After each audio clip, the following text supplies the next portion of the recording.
दयालु पिता क खिस्सा। एक दिन यीशु ओ बहुत से लोगन के शिक्षा देत रहले, जेवन उनकर सुने के खातिर इकट्ठा भइले।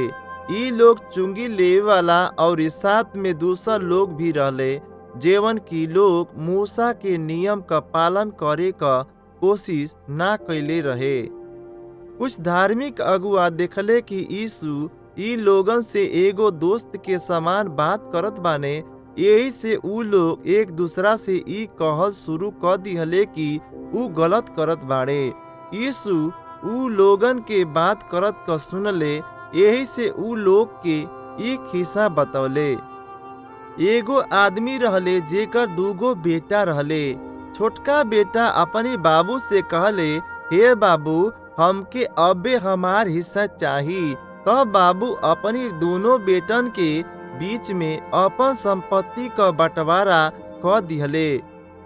जल्दिए से छोटका बेटा अपन सब कुछ इकट्ठा करके दूर देश में चल गइलन और पापी जीवन जिए में अपन सब धन के बर्बाद कर दिहले।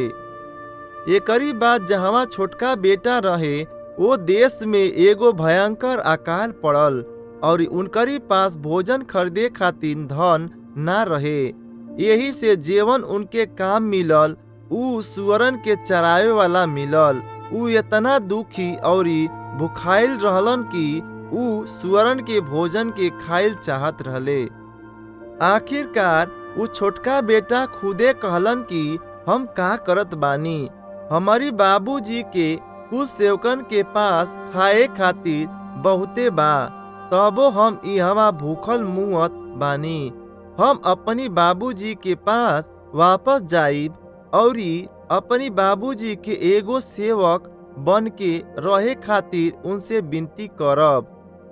तब ऊ छोटका बेटा वापस अपनी बाबूजी के घर की ओर जाए के शुरू कैलन।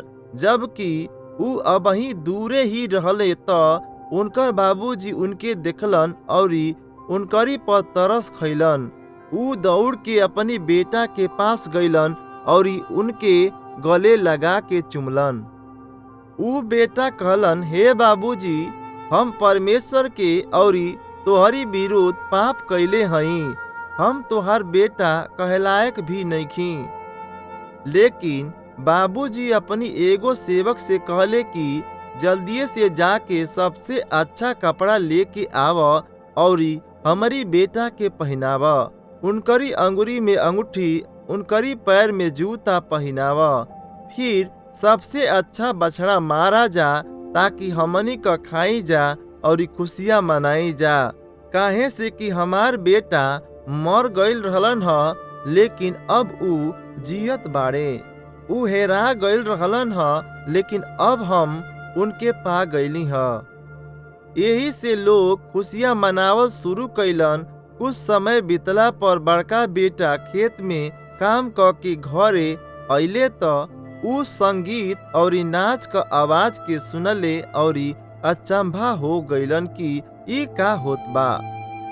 जब बड़का बेटा के मालूम भइल कि ऊ लोग एक खातिर खुशियाँ मनावत रहले ह कि काहे से कि उनकर भाई घरे आ गइल रहले ह, त ऊ बहुते खिंसा गइले और घर में ना गइले।